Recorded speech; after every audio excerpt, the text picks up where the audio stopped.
নমস্কার, আমি অর্পিতা। শুরু করছি মহানগরের মহাপুজো।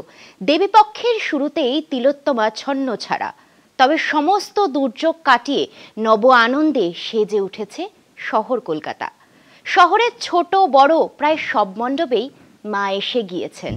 বৃষ্টির সম্ভাবনার কথা মাথায় রেখে এই বেলাতেই অনেকে ঠাকুর দেখতে বেরিয়ে পড়ছেন, কারণ বছরের এই তো কটা দিন মা আসেন আর আনন্দে গা ভাসান আম থেকে খাস সব বাঙালি। শহর কলকাতার পুজো নিয়ে কলকাতা টিভির অনুষ্ঠান মহানগরের মহাপুজো। এবার টালা প্রত্যয়ের পুজো প্রাঙ্গণে মাতৃ আরাধনার আবহে মিলছে এক ভিন্ন স্বাদ। এবছরের থিম বীজ আঙ্গন। বার্তা একটাই, মানুষ জেনে শুনে বিষ খায়। মণ্ডপ সজ্জায় যেমন রয়েছে সৃজনশীলতার ছোঁয়া, তেমনই শিল্পীদের হাত ধরে সেজেছে আন্ডারগ্রাউন্ড আর্ট এক্সিবিশন।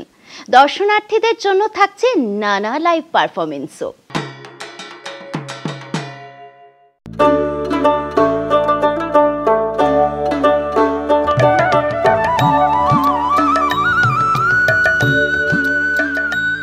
আজ শহর জুড়ে অবিরাম বৃষ্টি। মূলত কলকাতা শহর ডুবে গেছে জলের তলায়। আপনাদের মন নিশ্চয়ই খুবই খারাপ। এই যে পুজোর প্যান্ডেল দেখার এত প্ল্যান করলাম, সব ভেস্তে গেল নাকি? একদম মন খারাপ করবেন না। আজকে মহানগরের মহাপুজোতে আপনাদের আমি ঘুরতে নিয়ে এসেছি টালা প্রত্যয় পূজা প্রাঙ্গণে। এবছর টালা প্রত্যয়ের থিম বীজাঙ্গন।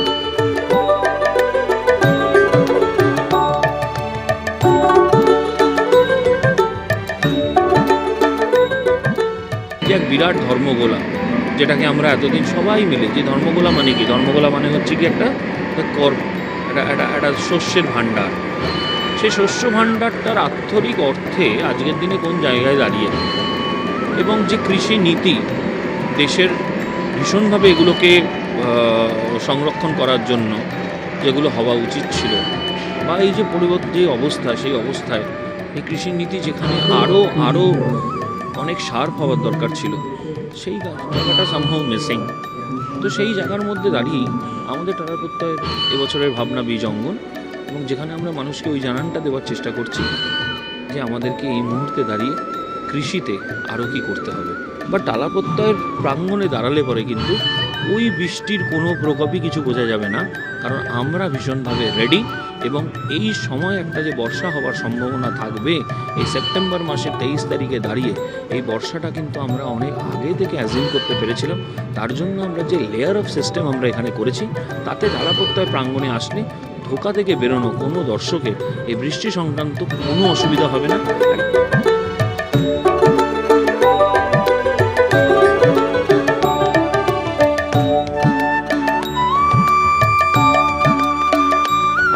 এই আন্ডারগ্রাউন্ড আর্ট গ্যালারিতে অ্যাকচুয়ালি আমরা 208 রকমের ধান প্রিজার্ভ করে রেখেছি, যেটা ইন্ডিয়ার বিভিন্ন স্টেট থেকে নেওয়া হয়েছে। আর ওড়িশার একটা জায়গায় ওটাকে পুরো কাল্টিভেট করে এখানে এনে রাখা হয়েছে।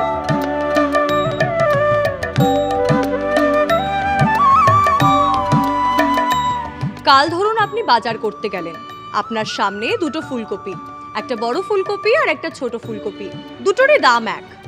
আপনার হাত কিন্তু সবসময় বড় ফুলকপিটার দিকেই এগোবে, এই জেনেও যে সেই বড় ফুলকপিটাতে কত রকমের বিষ মেশানো। মানুষ একমাত্র জীব যে জেনে শুনে বিষ খায়। এবছর টালা প্রত্যয়ের অভিনব থিম বীজাঙ্গন। পুজোর আরও গল্প নিয়ে ফিরবো আপনাদের সঙ্গে মহানগরের মহাপুজোতে। ক্যামেরায় সুবীর দাসের সঙ্গে আমি আয়ুষী, কলকাতা টিভি।